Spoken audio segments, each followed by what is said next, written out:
people, welcome back to my channel. Hope you guys are having a beautiful, fabulous week. So today I'm coming to you guys live with a video that has been actually highly requested. A lot of people who watched one of my first videos, which was how I got into my first apartment at 18 years old, wanted to know what was I even doing to make money to even get an apartment in the first place. So my first job wasn't one of your like normal or traditional jobs. I didn't work at Forever 21, unfortunately. As you could tell from the title, it was a very interesting one. My first job was what a lot of people refer to or know as a pyramid scheme. But what it's really called is actually called no. Do I even know what it's called? It's called network marketing. So network marketing, essentially, a lot of people, when they think about pyramid schemes, they think the person at the top makes all the money, and then they have all those people down the bottom that make the person at the top more money. So it's actually a scheme because only one person can make money because they're at the top and everybody else is at the bottom. However, network marketing is essentially the same thing as a Facebook or an Instagram or a Twitter. You are a person and you're representing a brand or a company or a product, and all you're doing is sharing information about that product to other people. It's like, imagine every time you click the follow button on Instagram, you had to pay $10. And when you pay $10, the person you follow gets a percentage of that $10.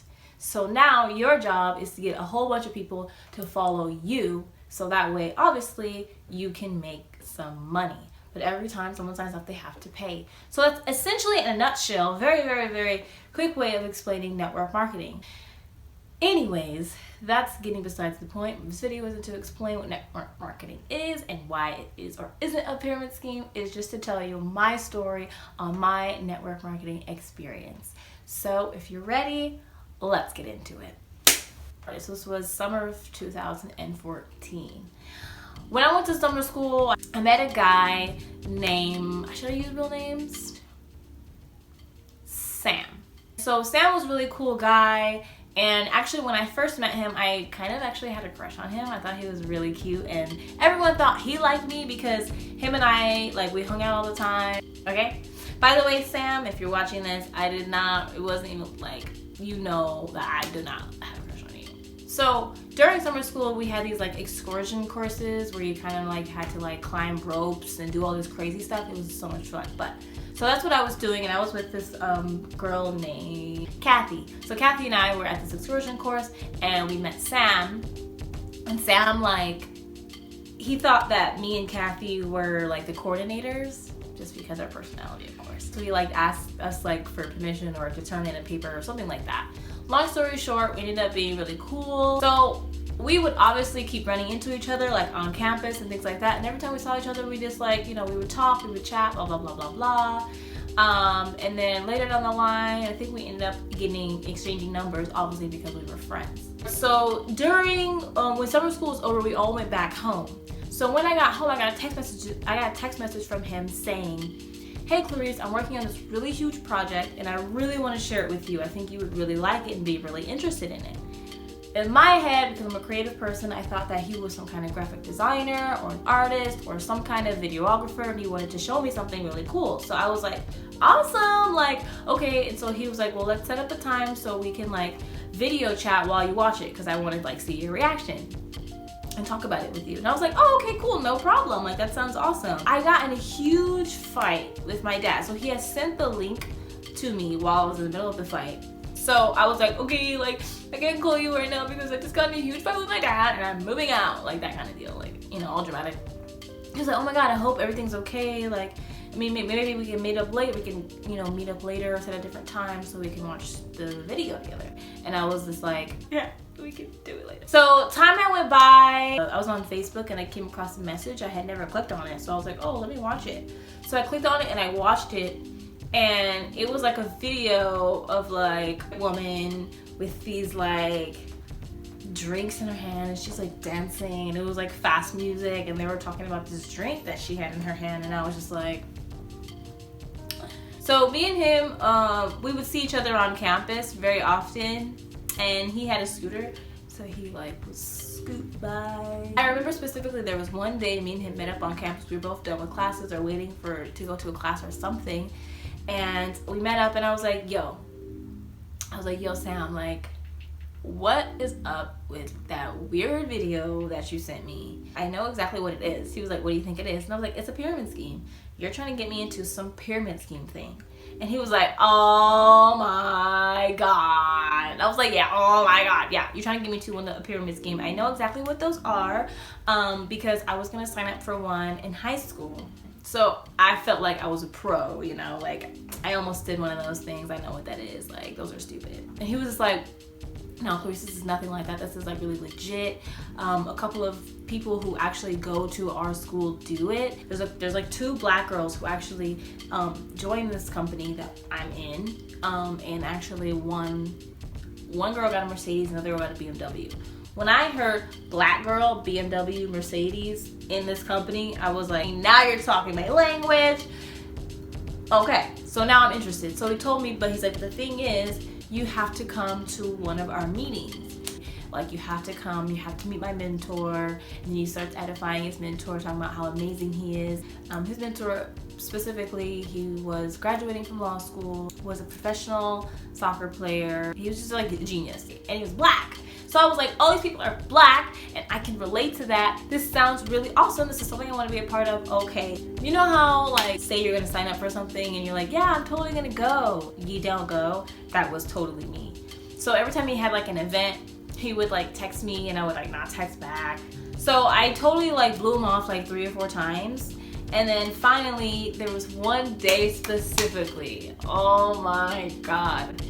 So this day I had walked, literally I just got out of class. I was walking to my dorm room and I came into the hallway and he had sent me a text. So I stopped and looked at the text and the text said, hey, there's an event tonight at 8 p.m. So I literally looked at it, I was like, and I put it back in my pocket and I looked up and he comes scooting on his scooter. He's like, well. Like, please, did you just ignore my text message? So I started dying laughing. He was like, yeah. He's like, no, for real though, Clarice, you really need to come to this event. He's like, I think it's fate that we just keep running into each other like this, because literally we ran into each other like every single day of the week. So he starts naming like all these guys that I know. And I was like, okay. And then he names one guy in particular. He was like, oh yeah, so-and-so got started. And this guy, at the time, this guy was like, I had never met him in person, and like my friends and I thought he was just the cutest thing. And everyone had seen him and I never seen him in person. I was like, fine, I'll see you at 8.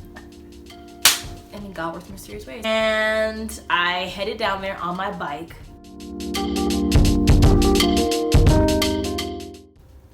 I walk in and lo and behold, my guy is sitting right there. And I was like, okay. We're waiting. And then the cutie left. He had to go to class. So he was gone, but at this point I was just like, whatever, I want to see, like, obviously I'm here, I want to see the presentation, I want to see what's going on. So they're like, all right guys, so we're about to get started. We're just going to show you a little video that kind of shows you like the culture of what we are, what we're about, and give you a little bit of insight about why we invited you here tonight, and just kind of inspire you a little bit as well.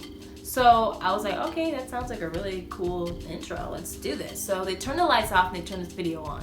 When I tell you that I've never experienced anything like this, like being invited to something like this, I've never experienced anything like that, you know, up to that point.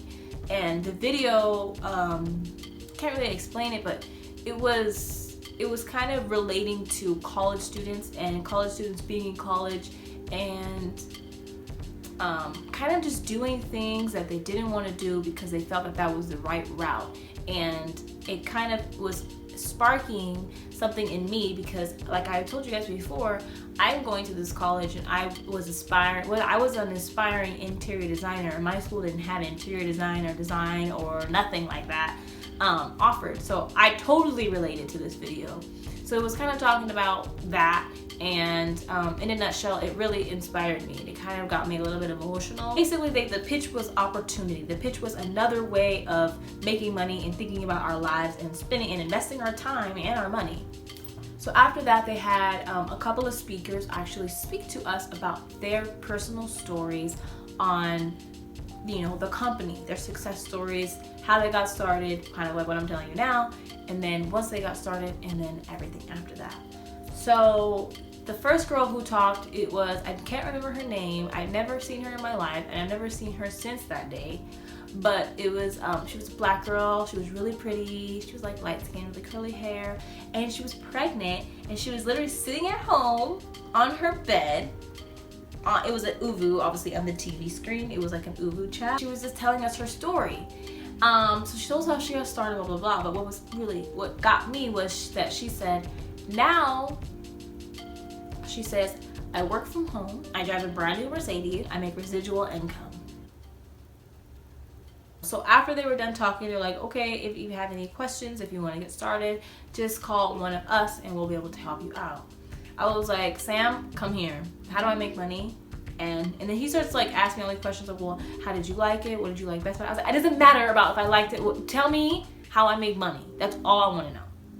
And then there was another guy who had recently just gotten started. He was like, all right, Sam, I got this. So he starts drawing what they call drawing circles. So he explained the comp plan to me. Okay, so that was the comp plan. Once I heard that made 100% sense to me. I was like, okay, I could do that. This sounds so freaking easy. I had to pay, obviously, like I think it was $130, right? To get started. You can't open a McDonald's without meat chickens. So I told him, I was like, look, I don't have the money right now, but I do have a check coming in.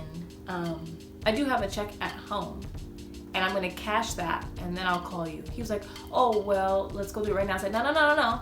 I'm gonna do it tomorrow, and then I'll call you tomorrow. All right, bye. So I left, I went home. I didn't tell anybody. I was so excited, I couldn't sleep. I was just like, I was ready to make money. And I'm gonna drop out of school because I hate school.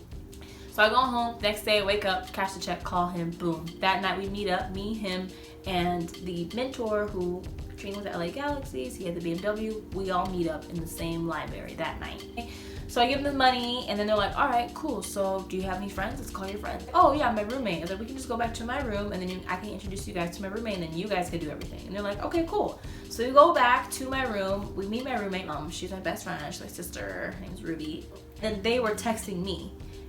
They texted me and they were like, okay, tell her that you want to show her something. And I was like, okay, cool. So I was like, hey Rubes, they kind of showed me something that really like inspired me, and I feel like this is our opportunity, like both of us, to really go after what we want and kind of like really just transform our lives. And I'm really excited about it, and I wanted to show you too. She was like, heck yeah, show me. She sees the video and she said, are you crazy, Clarice? I'm down. She signs up, she has money in her bank account, she buys it right there, boom. And I did what you call you beat the box. So you beat the box is when you get someone to also sign up within your first 24 hours. So, and that was what I was known for ever since that day. Like that was the day I was like beat the box champion. And that night we couldn't sleep. We were so excited. We were just really excited. I made, obviously, I think $20. I made $20 off of her just signing up. So I was like, this is awesome. This is awesome. So in the beginning, I was averaging actually like $100 a month. You may be like, that's nothing, but think about having your own business. When do you start making $100 a month in your own business? Probably like it takes a while to even make $1, right? Especially if you're investing. So I was making about $100 a month. I made like $300 a month once, like, but it was within my first year. Hello. So, yeah, towards the end of my freshman year, I started doing tutoring also. So that's how I also made some money. Tutoring was $15 an hour, and we inputted our own hours. So I would include the drive, because in my head, if this job is 45 minutes away, I'm gonna include that 45 minutes. So I got really big fat checks from there. Everyone thought I was crazy. So I also started doing that. So I was getting that money, and I was also getting money from my business. And not only was I gaining money, but I was gaining knowledge. I was gaining maturity. I was gaining insights on life and leadership and tenacity and just so much. I gained so much information and I grew so much as a person. And I also grew as a speaker because every night I was speaking. Every single night I was speaking in front of people, and I was, obviously informing people on opportunities for their lives.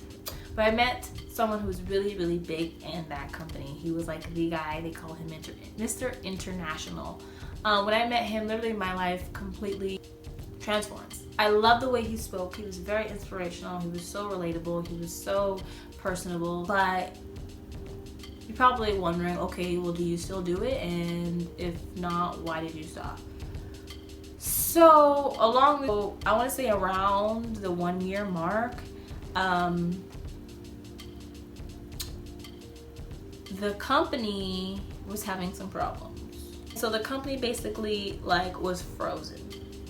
So it froze. Everything froze. Like your money was paid out. My money was paid out right before it froze, but everything just froze. And in the statement stating, because they had to tell you why everything's froze, all I saw was the word pyramid scheme. And I was like, what? So, but here's the thing. In a lot of a